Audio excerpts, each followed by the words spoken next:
Nationwide protests over police brutality. Over the last 10 years, sea levels have risen at an alarming rate. Western wildfires about the size of New Jersey. Devastating unemployment nationwide. Have I done a good job? 2,777 COVID deaths. Have I done a good job? With faith in America and in each other, let us be the nation that we know we can be.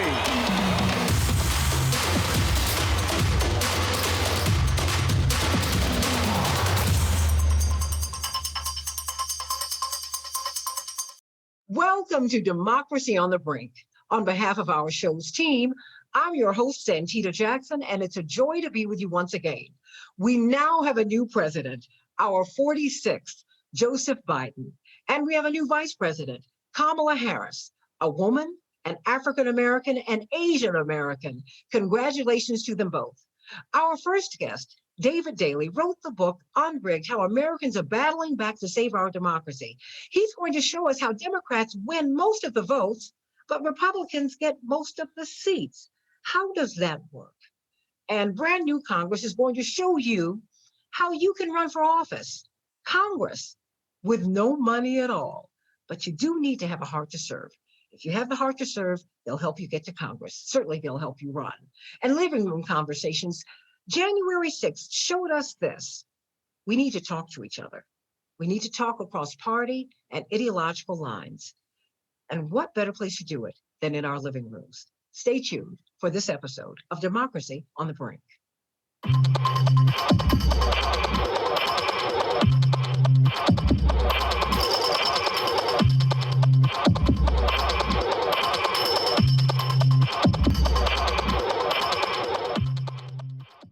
David Daley, how you doing? I'm good. How are you, Santita? I'm doing great. It's always a pleasure to be with you. The author of Rat Effed, Why Your Vote Doesn't Count, and Unrigged: How Americans Are Battling Back to Save Our Democracy. It seems that we're in that moment where we see these big forces really trying to make our voice and our vote not matter. And yet you saw some light in the tunnel. Just a few years later, you wrote the book Unrigged. What did we see in 2016 that we tried to undo, and that it seems like we really were successful in undoing it, unrigging in 2020? There's a real battle between citizens and their lawmakers over access to the ballot box. And we certainly saw this in 2020, in the middle of a pandemic, right?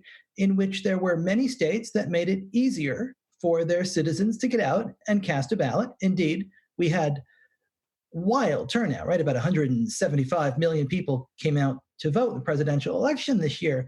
But your access to the ballot and how safe it was for you to come out and how long you had to wait in line varied tremendously based on where you lived. If you lived in Texas, you had one drop box per county, and those counties in Texas are the size of small states in New England, right? And if you lived in Oregon or if you lived in Washington, there's thousands of drop boxes around the state where you can drop a ballot off. And what we see is that voting rights is often quite determinative based on where you live. And that in turn is determinative often based on how gerrymandered your state legislature is, whether or not a majority of people in a state can actually elect a majority of representatives. You know, in 2016, you saw in your book, Rat Effed, that we cannot say on the air, but it actually is a political device. It's a political trick. You saw that people actually got together to plan to take over the states. They said, you know what? The Republicans said, you can have the White House, but we're going to take every other level of government on the state and even the federal levels. We're just going to systematically take it all. And that way we'll be able to just redistrict and really determine how many how many representatives we get. Would you explain that whole process? Because I haven't quite wrapped my mind around it. I guess because it all sounds so unfair. And it is, right? I mean, if you go back to, civics class in 8th or 9th grade, if you were lucky enough to have that, you might remember that every 10 years after the census, we redraw every state legislative and congressional district in the nation to account for population changes. We've done this for as long as we've been a nation, and politicians have tried to take advantage of that process for just as long. That is called gerrymandering, when politicians try to draw lines that advantage their own political party.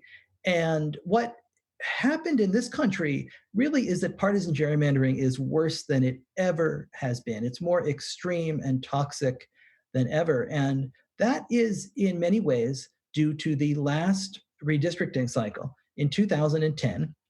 This comes right after the big Democratic wave, the big Barack Obama election year of 2008. And Republicans, who had gotten really wiped off the map in 2008, figured out that 2010 actually represented a pretty easy way back to power because it was a redistricting year.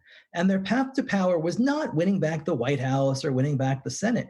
It was winning back all of these state legislatures around the country, which were going to control map making the following year. And so they embark on a plan called Red Map. That's short for the Redistricting Majority Project. They spend $30 million trying to take over state legislatures in places like North Carolina, Pennsylvania, Wisconsin, Ohio, Michigan, Florida.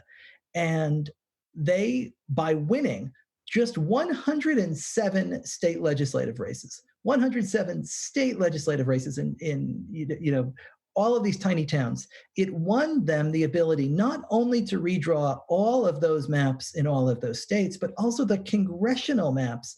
Republicans had the power to redraw 193 of the 435 U.S. House seats completely on their own back in 2011.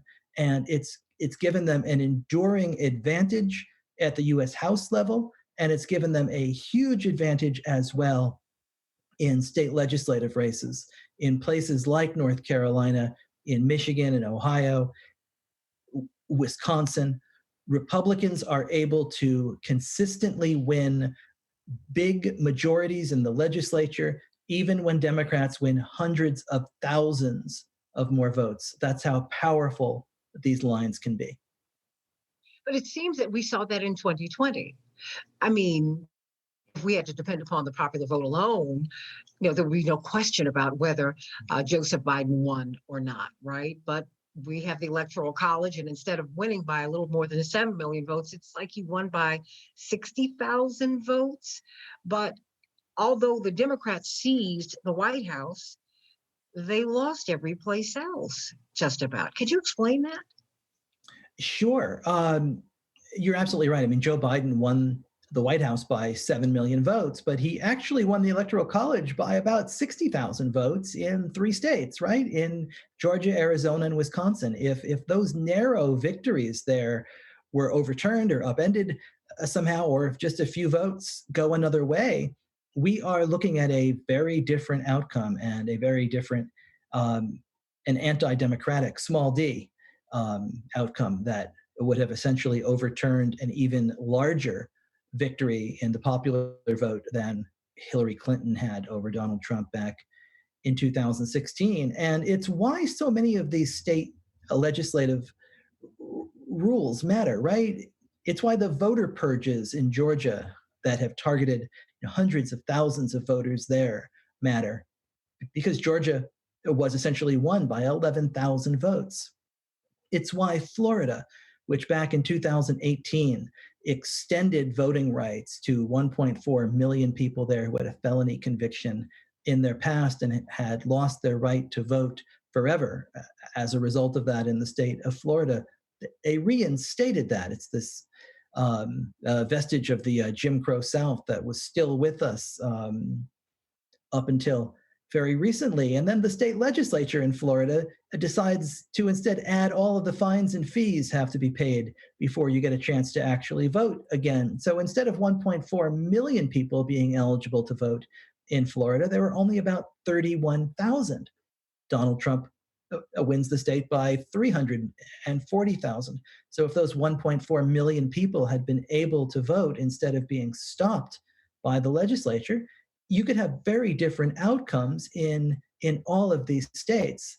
But I think what's also important for people to keep in mind is that even while Democrats won the White House and both branches of the US Congress, Republicans and the maps that they drew back in 2010 endured in North Carolina, in Wisconsin, in Ohio, in Michigan, in Florida. And so in almost all of those states, Republicans are going to have the upper hand when it comes to drawing the state legislative and congressional maps in those states for the next 10 years as well. So Joe Biden will be in the White House until 2024, but these maps that are drawn this year are going to define the state of play in our politics until 2031. Is there anything that we can do about that now? I mean, because we're battling back. I mean, that's the name of your new book, Unrigged, which ironically enough came out in the middle of COVID-19, right before when we really, really needed to read it. But a lot of people are reading it. It seems that people got that conceit. They understand that, more and more of us, but that's why more and more of us need to hear your stories, your research. What can we do? Is there anything we can do right now? I mean, should we pay closer attention to our state races? I mean, what's the answer? Absolutely. I mean, the stories I tell in this book, I go out and I went around the country and embedded with a lot of these democracy movements, and they were, bipartisan, nonpartisan, in red states and blue states and purple states, where citizens came together and they really fought for fairness at the ballot box and for voting rights for everybody. And they won. When citizens come together, it doesn't matter if it's Idaho or Michigan or Florida or Maine, they are able to win tremendous, tremendous victories because most Americans very much do value fairness when it comes to the right to vote. But there's also a terrific and I think really important bill that is the number one priority of Democrats in the House and the Senate right now. It's House Bill 1, the For the People Act. And this would have just far-reaching reform implications. It would mandate independent redistricting commissions for all of our congressional districts. So instead of politicians drawing their own lines and choosing their own voters, citizens and people would actually be able to draw those lines. Instead, you'd have mandated automatic voter registration, online voter registration, same-day voter registration, protection from the voter purges that have whacked upwards of 32 million people from the rolls since 2014, a pledge to restore the full protections of the Voting Rights Act, which have been gutted by the John Roberts Court, especially in the Shelby County case back in 2013, that undid the key pre-clearance provisions that stopped states that had a history of racism in their voting practices from making changes to their election laws without permission in advance. So if we move ahead on House Bill 1, on Senate Bill 1, there was a lot of talk on Inauguration Day, right, about how democracy prevailed. I would say what we have is that democracy survived, and now we have the chance to fight for it anew. We have to use the power and influence we have to pass laws now in this moment to protect it. Well, we've talked about voter suppression, and oftentimes we talk about that happening in the Black community, happening in the Latinx community. But now, and so that's voter fraud in a way, yes? But now we hear Republicans talking about voter fraud, about from their perspective. Is there any opportunity for people to maybe, for the right and the left to come together on building an election system that has integrity? Is there any way for us to come together as Americans and figure out a system that we can all agree upon? I think what we need, it's a great question. And unfortunately, I think that there are Republicans in Congress who have decided to create a phony version of voter fraud and create these myths of something that is not actually a problem. if Republicans believe that there's voter fraud, they should provide the evidence, because the actual scholarly evidence shows that there is next to no voter fraud in this country. And the president went into 60 different courtrooms over the course of the 2020 election trying to prove that there had been fraud. And he went, I believe, 1 in 59 in those cases. So he's not actually proving that there's voter fraud. And if Republicans want to do something to encourage security in our elections, I think that what they could do is stop talking about voter fraud in a way that intentionally undermines the legitimacy of these elections. You had a majority of Republicans in the US House who wanted to not certify the election results of free, fair, and legitimate elections out of Pennsylvania and Arizona. That to me is wild. And what you are seeing out of state legislatures right now, whether it's in Georgia, Wisconsin, Michigan, are new voter suppression methods that are trying to roll back mail-in voting, that are trying to add additional voter ID bills. You are even seeing efforts in New Hampshire, Wisconsin, and Michigan to gerrymander the Electoral College and award electors based on congressional districts. So Donald Trump, even though he lost Wisconsin in the popular vote, under the bill that Republicans are putting forward, he would have taken 6 of the 10 electors regardless. We are going to have a real battle on our hands for democracy. And I think it's important not to look at it through partisan lenses, but through the lenses of those who are looking to make it easier to vote and those who are making it harder. Well, you know, you make the point that this is not about Democrats or Republicans, it's about the democracy and the republic. Is there anything left unsaid? I mean, you said something that I don't think any of us can forget, that democracy survived. I did not hear you say that it thrived. What can we do to make that jump, make that leap from surviving to thriving? Yeah. Democracy is in a state of crisis right now. We have got a small window of time here in which we can act. I think that we can take real heart from the fact that when democracy and voting rights are on the ballot, it doesn't matter whether it's in Florida, whether it's in Utah or Missouri, Colorado, Michigan, Maine, anti-gerrymandering, independent voting commissions, restoring voting rights to former felons, ranked choice voting. All of these reforms pass with 60 to 70% at the ballot box in red states, in blue states, in purple states. It is time for a real flowering of democratic reforms in this country. And if we don't have that kind of flowering, what we are looking at is minority rule. And we already have, for example, a US Senate, which is deeply divided and equally divided between 50 Democrats and 50 Republicans. But the 50 Democrats represent 41 million more people. We have an electoral college in which 7 million votes may separate Joe Biden and Donald Trump, but Donald Trump comes within 60,000 votes in 3 states of holding on to office regardless. We have 59 million Americans who, after the 2018 election, lived in a state in which one or both chambers of the state legislature is under control of the party that won fewer votes in the 2018 election. There is a real cascading problem of minority rule that is happening around the country. It's being abetted by a Republican Party that seems unwilling to accept the legitimacy of any election that it does not win. And I think just as dangerously, not particularly interested in taking part in a multiracial, multi-ethnic democracy. David Daley, the author of Unrigged and Red Eft. Thank you so much for being with us today on Democracy on the Brink. A pleasure. Thanks for having me.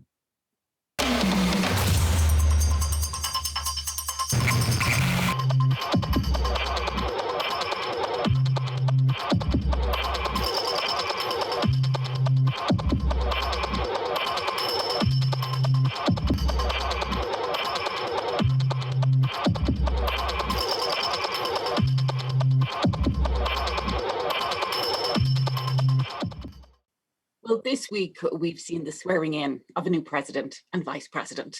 And 3 weeks ago, we had a new Congress being sworn in. But what does this mean for politics going forward? Well, joining us now to talk about this and more is Zeynab of the group Brand New Congress. Their mission is to elect regular working people to Congress and put people before party to make government more accountable and responsive to the needs of all Americans. Thanks for being with us, Zeynab. Thank you. Well, you've had real success in this most recent election. Cori Bush, who was working with Brand New Congress, sworn in as the first Black woman to represent Missouri. And of course, Jamal Bowman, now representing New York's 16th Congressional District. Take us through the origins of Brand New Congress, what you're really hoping to do, how it got started, and then we'll talk about what that means going forward. Yeah, so Brand New Congress was established in 2016.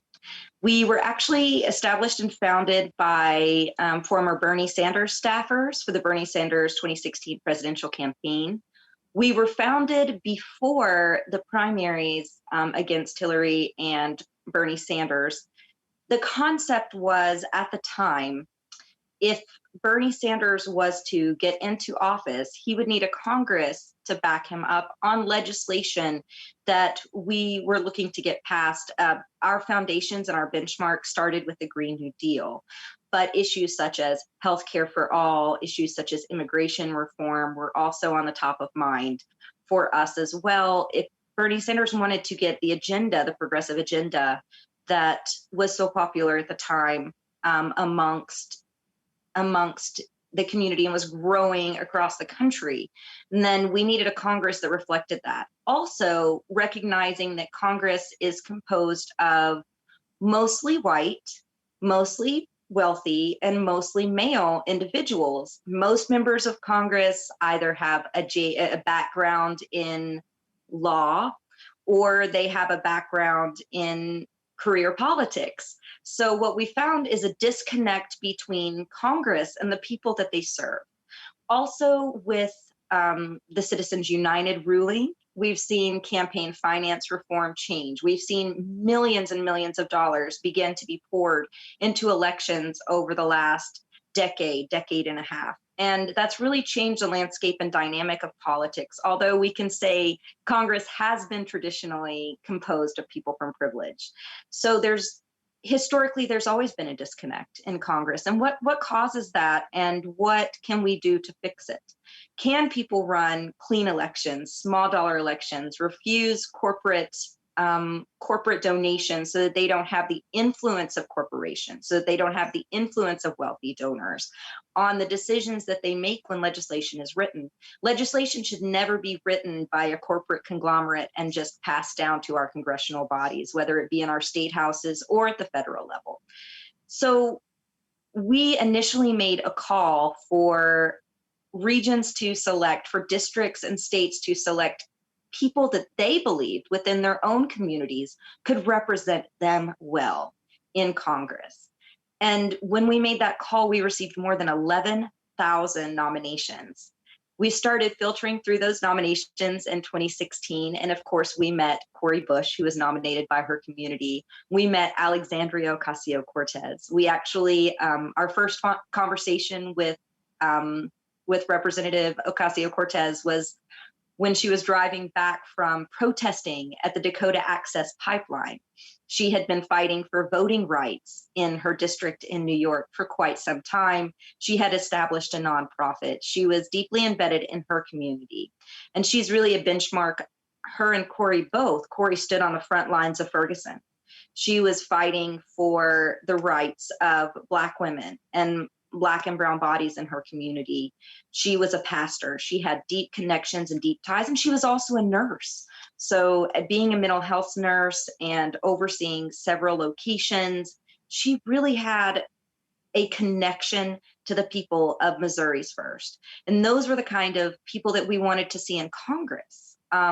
Folks that are living in the communities, that have gone through the struggle, folks that understand what it's like to live paycheck to paycheck, and also support, in part because they have lived through those situations, the kinds of progressive policies that we knew could really impact people's lives in this country. because there's a lot of people suffering, and there is legislation that could come about through our federal legislators that could actually help us. Things like student loan debt forgiveness, immigration reform, criminal justice reform.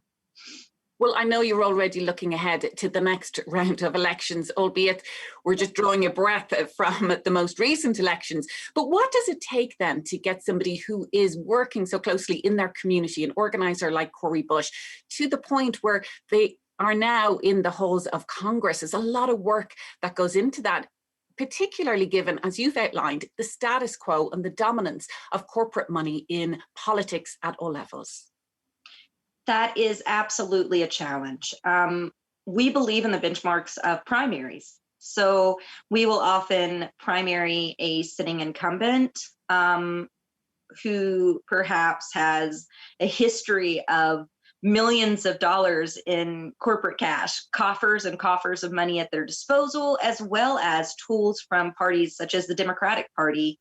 Since we're progressive, many of our candidates, if not the majority, are Democrats. And we have found that simple access to things like tools and to vendors can be very expensive for a grassroots campaign. So helping to build out the infrastructure and the training for a grassroots campaign makes all of the difference. In 2018, what we found really helped to push our candidates forward. We made huge impacts and strides in Texas. In districts where it was maybe a R12, R23, we saw our candidates almost closing the gap and winning. And we've seen a shift in Texas in general in this presidential election in 2020, which we believe some of those impacts were candidates taking up the mantra to run. Once you have candidates actually elected, you might think, well, your work is done. Let's look for more candidates that we can run in primaries. But what is your work then? What is your relationship with folks like Cori Bush, Jamal Bowman, of course, Alexandria Ocasio-Cortez, who's been in Congress for 2 years? Does that relationship continue, particularly because of the support that they need? You mentioned the support network while they are candidates, but what about the support when they're actually serving in Congress? What's your relationship now with these candidates moving forward? Well, in 2018, we had one candidate win, which we thought, considering that it was Alexandria Ocasio-Cortez, that was a massive achievement for the movement and really shifted the dynamics of progressive politics in general. I think not just nationally, but internationally. However, as far as building out, now we have a slate of 4 because we have Rashida Tlaib, but as you mentioned, Cori, Jamal, and we still have AOC. Our brand new Congress representatives, of course, may need a different type of support. They are going to be running in campaigns again in 2022.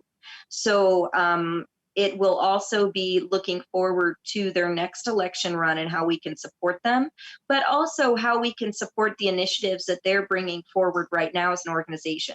And that is a process now that we have 4 candidates that we are learning and walking through as an organization. We recently supported two pieces of legislation that were proposed one by Jamal Bowman and one by Cori Bush. Cori Bush's very first resolution that she has brought forward to Congress is to have an investigation within the House Ethics Committee to hold those who had contributed to the insurrection with their rhetoric, with their with inciting inaccuracies and statements that they were making to their constituents to drum up the animosity and the vigor that led to the storming of the Capitol, and possibly other issues where every day there's new news coming out about possible congressional involvement. So it's something that she has asked for those folks to be investigated, for there to be an investigation overall.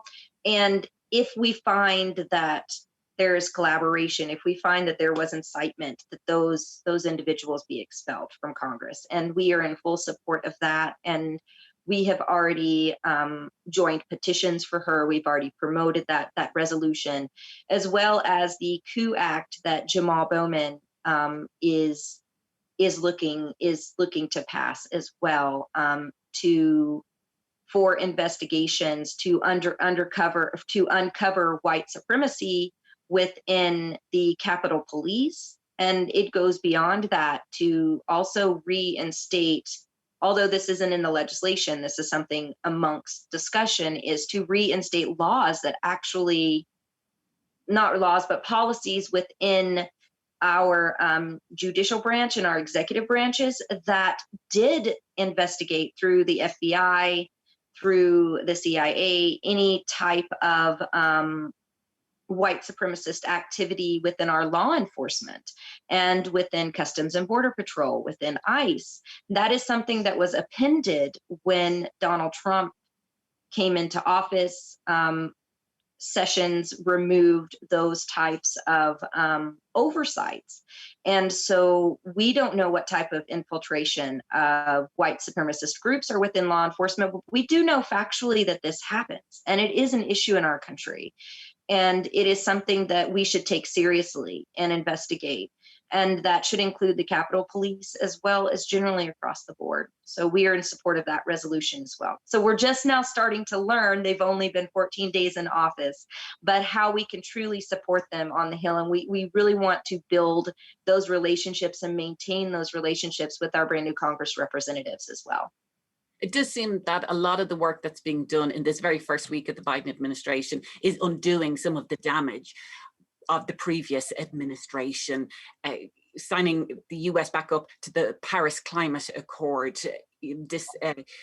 other pieces of legislation that were introduced by the previous administration. And I know there's going to be so much energy put towards damage control and just getting us back to where we were in 2016, which was not a great place for many, many people in this country. So given that reality, how do we push forward then progressive platforms and issues like Medicare for All, like the Green New Deal, particularly when there still is very much centrist control in the Democratic Party. I mean, I don't think anybody would argue that Joe Biden or Kamala Harris are progressives themselves, albeit they're speaking certainly the language of progressives right now. So given the reality, how do you see progressive agendas really being put forward in Congress? Certain issues such as student loan debt forgiveness, tuition-free college to help get us back on our feet, Medicare for All, these are all also tied to relief from the COVID-19 pandemic. These issues, the burden of student loan debt, the fact that healthcare in our country is not necessarily a human right, those are issues that we fundamentally had and that people have suffered from for generations in this country. However, we are seeing it even more compounded by COVID-19. So when we look at passing legislation, the logical step would be some of these progressive reforms that we have been calling for as progressives for more than a decade. It would be also, another aspect would be the fact that racial tension has always been there. Systemic racial issues in our criminal justice system has been there for years. Our issues with immigration and privatized prisons and families being incarcerated for months and detained for months occurred under the Obama administration. It is something that we have talked about rectifying for a very long time. These bills have come across the House floor. Some of them have passed. A great example is the Violence Against Women's Act that for the first time in more than a decade has laid on McConnell's desk for a year and a half without being passed.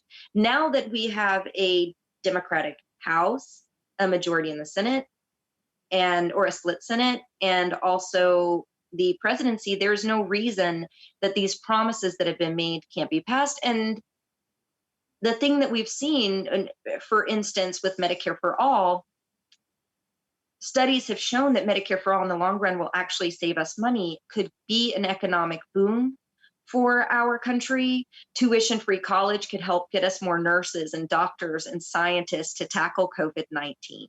So when we're looking at future projections, when we're looking at climate change and the impacts of it now, it's not a tomorrow problem, it's affecting us today. And that has contributed to areas such as Black and Brown communities across the country being more impacted by COVID, because they're also more impacted by environmental issues. It's all tied together, it's all interconnected. And so when we look at taking robust steps for a Green New Deal, we look at Medicare for All, we look at tuition-free college, all of these things can also help combat the issues with COVID-19. So there is no reason to drag our feet anymore. If we want to save our economy, Congress needs to go in and make the investments in that. Right now, making investments in trillions and trillions of dollars into the military industrial complex is not as effective as dealing with the war that we're in right now, and that is the situation that we're in with COVID-19. In the last few seconds that we have, Zeynab, I know your work is now beginning to recruit candidates and support them for the next round of elections, and particularly the primary process. So how can people nominate people from their community? What should they look for? How can they find out more about the work you're doing and engage with that? Yes, so at the end of the month, we will be launching our 2022 nominations process. We are looking for individuals that are activists, community organizers who have been involved in their districts. We're looking for nurses and doctors and scientists and teachers to run for office. We're looking for people who have worked blue-collar jobs, but on the side, they're organizing their communities for ballot initiatives. They are volunteering their time for a dozen nonprofits. They serve on boards. They're doing the community work within their own spaces to make change. We are looking to build a more diverse slate. So we're looking, of course, to elect more Black women. We saw Black women and the impact that their voting bloc had in Georgia. We saw the impact their voting bloc had in Texas. We saw the power of Cori Bush in Congress, and we believe that we need more Black and Brown bodies in Congress. We need a Congress that's more reflective of the district that they're serving. So individuals that are from the district have lived there. And so we encourage folks to think about people in their communities who have inspired them, who have helped them, who they know have done real work on the ground, stellar organizers, people who have made impacts on the community, regular working people that they believe could really be a voice for them. We say at Brand New Congress, who's repping you? You know, Cori Bush, she has worn Missouri's First on her sleeve since she's been in office. She had a recent photo shoot with Teen Vogue. She requested that they hire a photographer from her district, a designer from her district. She's so connected to the community, and that's the kind of individual that we would like to see in Congress across the country. So when we're looking at nominations, who do you think could represent you? Or do you know someone who's already running or starting a campaign? In 2018, we had to ask people, do you want to run for Congress? Because this had never been done before. The shift that we saw, because people were inspired by Alexandria Ocasio-Cortez and by seeing regular people like Ilhan Omar and Rashida Tlaib winning, was that hundreds of people were inspired to run in 2020, regular working people on small dollar campaigns, no corporate donations. So if you know someone who's already running, then we take those nominations as well. We do not accept self-nominations. We only accept nominations from individuals in the community for someone else. Well, Zeynab Day with Brand New Congress, thank you so much for being with us today.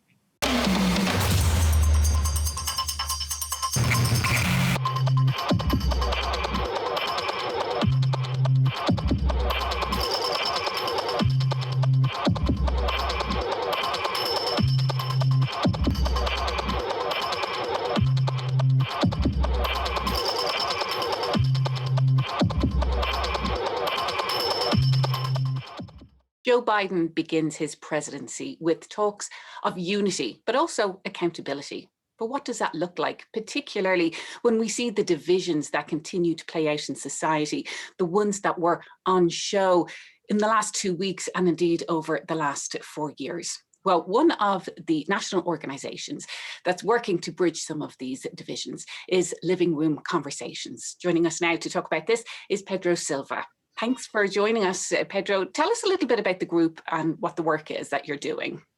Well, Living Room Conversations essentially is a platform that enables people to enter into conversation with people with whom they might disagree, but it's like an entry-level conversation where there's guides, there's conversation agreements. People usually pair up and then invite two people that they know who would then gather together in a living room or on Zoom or something like that and just talk. And it's not about changing people's minds, but it's about sharing that space, listening and being heard, and then allowing the conversation to organically do what it does. And I got involved in it because I was actually trying to create something like that in the local community because of a lot of issues with race and things that were happening both locally and nationally. And so I started trying to encourage people to have these conversations with their friends, and I hosted some things. And then someone from Living Room Conversations said, this is exactly what we do. And because they already had a platform, I decided I would share that with people rather than try to reinvent the wheel, if you will. So give us an example of how it plays out, because they are facilitated conversations. It's not just two people who are maybe on opposite sides of the political spectrum thrown together to hash things out. They're very much moderated or facilitated with a certain set of guidelines and structure. How does it actually play out? It's loosely facilitated, though, because the people who choose to participate in them, they are self-facilitated. So the guide itself gives people a framework to have those conversations, but there's not an external person that comes in and moderates or anything like that. It's more so two people, generally speaking, who let's say they have different perspectives politically, and they decide, you know what, rather than argue with you or things like that, let's try to figure out if we can set up a way to sit down, have a conversation. There's questions that you go through. And when you agree to the conversational agreements, that's the accountability. The most you might ask is for someone to be a timekeeper if you have a time crunch. And then each person is invited and encouraged to, as one of the agreements says, own and guide the conversation, which means take responsibility for your role in the conversation. So if you feel that the conversation is going outside of the agreements, then it's up to you to say something. If you feel that someone's doing a soapbox kind of thing and you feel that you're not being able to use your voice, then as a practice, you would say, hi, excuse me, we agreed to not do the soapbox thing. I personally think that's happening. Is there any way we can get back to the topic, or is there, I'd like to share something. We take responsibility for it because there's a lot of, in my experience, and I don't mean this in a negative way, but there's a lot of conversational cowardice. So people are really into conversations afraid to speak and afraid to hear. And so this kind of gets around that framework by agreeing to some guidelines, agreeing to some questions. And then once you get into that rhythm, I think it starts to evolve and people start to enjoy participating in all the things that make them concerned about talking to someone who may have a different point of view than them starts to dissipate. Now, you said that you first got involved with Living Room Conversations because you were doing work locally in Colorado around race and having discussions around race. And as a result of, because of so many of the things that were playing out in society, it does seem that a lot of the bridge building spaces, the unity spaces that we see being created, they often seem to be quite white spaces. And talk a little bit about your sense of that and how we need to have full inclusion, because it does seem then that there are layers of privilege maybe involved in some of these bridging division spaces, where if you're asking people who have a lot more at risk to engage in this type of bridge building, that there's a certain level of inequality and privilege there. Talk a little bit about that. Well, I think there's a lot of factors to play into that. First is context. So it depends on where you are and where you're having those conversations. Because if you're in a context where there's more white people than anybody else, even if there was an exact proportion or ratio to the percentage of people in the population, you'll still end up with more white people regardless, because that's just how it is. So contextually, there's that situation. So if you take context out of the picture, all things being equal, and just say there's going to be people who want to talk about race or whatever the case may be, then there's some element of privilege in terms of time. For example, if a person's working a job and they happen to be an hourly wage worker and they don't have the space to do it, it's like a second job to participate in some of these conversations. And some people may have the time and the resources to have them, or the technology to have them any other time. They can just schedule in the middle of their day or something like that. So there's those factors as well. But then even if you take that aside, if you think about the incentive of participating in these types of conversations, Black people, and I'll say Black people most especially in this context, but then also, people of color from different groups, they may have been talking about this their whole life, talking about being on the receiving end of bias or prejudice, racism, things like that. And they may talk among themselves, and there's a little bit of a distrust sometimes to talk with people, certain white people, let's say. So there's going to be a hesitation for some people, and that awareness that they may be taking a risk and they may be seen as being contrary or whatever the case may be. So there's that at play as well. But then even if you take that out of the picture as well, let's say you have a person that's a person of color, Black, they have all the time in the world, they have the resources, different things like that. Take those aside. Even if you have a person of color, Black person who has the resources and has the time, the other aspect of the incentive piece is that white people have more of an incentive to have what's called civil dialogue, because it's safer, it feels safer. So if you get in a conversation with a person of color, let's say all things being equal, there's no threat that you can have on them financially or socially. They're self-sufficient. They don't need your money. They don't need your resources. And now you're having a conversation about race, and you say something that's misinformed, then that person can say something to you. And because there's no, and I'll explore this concept in a second, there's no social ranking that puts the person in their place. And then all things being equal, the white person will be more inclined to leave that conversation with their feelings hurt, generally speaking, because it's hard to really argue with the fact that the country was built on racism and slavery and genocide, all those things. You can try to argue it, but it's a pointless argument. Everyone really knows it. Even the people who argue it, or they say that, it was God's divine intervention or, manifest destiny or something, and they were able to take the country. Even people who argue that, on some level, they know that they wouldn't want it to happen to them. So they know on a visceral level that it's not a sincere argument. There's no real point to it. They may make it, but on some level, they know, would you want the same thing to happen to you? No. And there's an inherent thing in humans that no matter how resistant they are to justice and equality, they know what they would and wouldn't want to happen to them.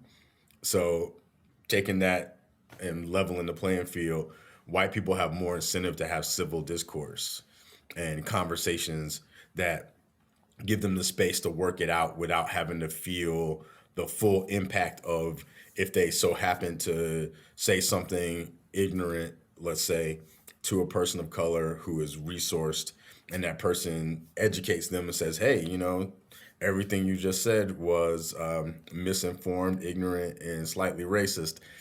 That person will be like, whoa, hey, I didn't mean it that way. But if there's no container, and the person can just say to you, yeah, let me tell you why. And especially if there's no friendship there where they feel a need to nurture that person into a greater sense of awareness, then yeah, if I were white, probably I would want to be in spaces where I could work it out and practice and learn with people who've already agreed that they want to be on the learning journey with me, so that when I go out into the world, I'll be more equipped to have those kinds of conversations, or more equipped and capable of not, putting my foot in my mouth, because it goes back to that idea of not wanting to be seen as wrong, and or making a mistake. So there's that as well. But at the end of the day, the way I participate in things is, if a person showed up, then I give them, I don't say credit, that's not the real word I want to use, but they don't have to show up. People don't have to show up. So even if they do, I just meet them there, and I show up as myself, hopefully they show up as themselves, and we just talk, and see what happens. And I sincerely don't try to change people's minds. I just say my perspective, and I invite them to say their perspectives. And if in the course of us having the conversation, something in them changes, then wonderful. And I'm also open to changing, and so that's the only thing you can do if you want to have a sincere and authentic dialogue. I've read some notes that you've made, along those lines, about how in these conversations, people need to really recognize the lived experience of people who are maybe making themselves vulnerable and sharing their own lived experience. And this seems particularly important when it comes to people of color. And I know you've had this experience around, say, a conversation around police brutality, and your experience as a Black man and your perception of the police. Yeah. And I've had conversations across a wide spectrum, and I just try to just talk from a lived experience space. And I don't say that there's not a place for emotion, because there is. And if it comes up, it comes up. I'm more inclined to take my personal emotions and then take responsibility for them and say, that's how I feel. Those are my emotions. And I don't necessarily try to make someone feel what I feel, because I don't think that they can. Sometimes what happens in conversations, and I think it's there's nothing wrong with it, but people aren't prepared for it, is that when the emotions come up and the rawness comes up, it's really uncomfortable, because you really don't know what to do with those feelings if you haven't had those lived experiences. There's emotions that I would share really openly in a conversation with other Black people that I wouldn't openly do with white people, not because I am trying to exclude them from a part of who I am. It's just simply, I wouldn't speak another language to someone that didn't speak that language. I would just struggle to try to speak to them in the language that they do understand, because speaking them into a language that they don't understand isn't going to do anything. There's no progress that's going to get made. I can just sit there and say all the things I have to say. So there's a lot that comes up in these types of conversations that we're ill-equipped to handle. And then when we deal with that sense of awkwardness and pain and discomfort, people say, I don't want to do it anymore, not realizing that coming up is a part of the process. It's a part of the revelation. It's a part of growing, and a lot of people just aren't ready for that.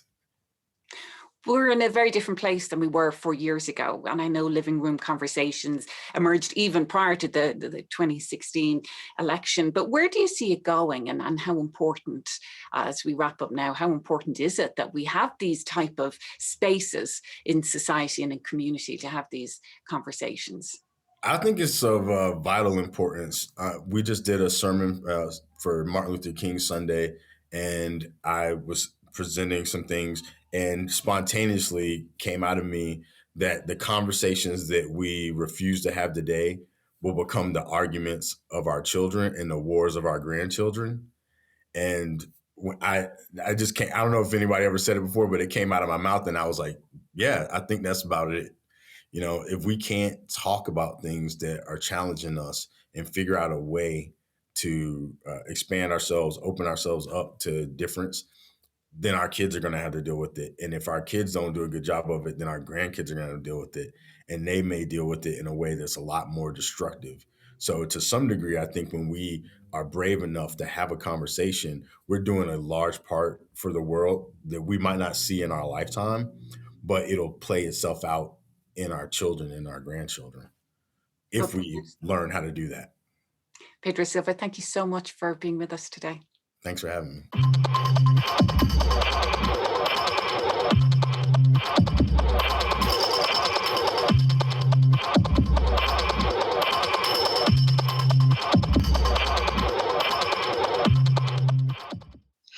Thank you, Dave Daley, Brand New Congress, and Living Room Conversations.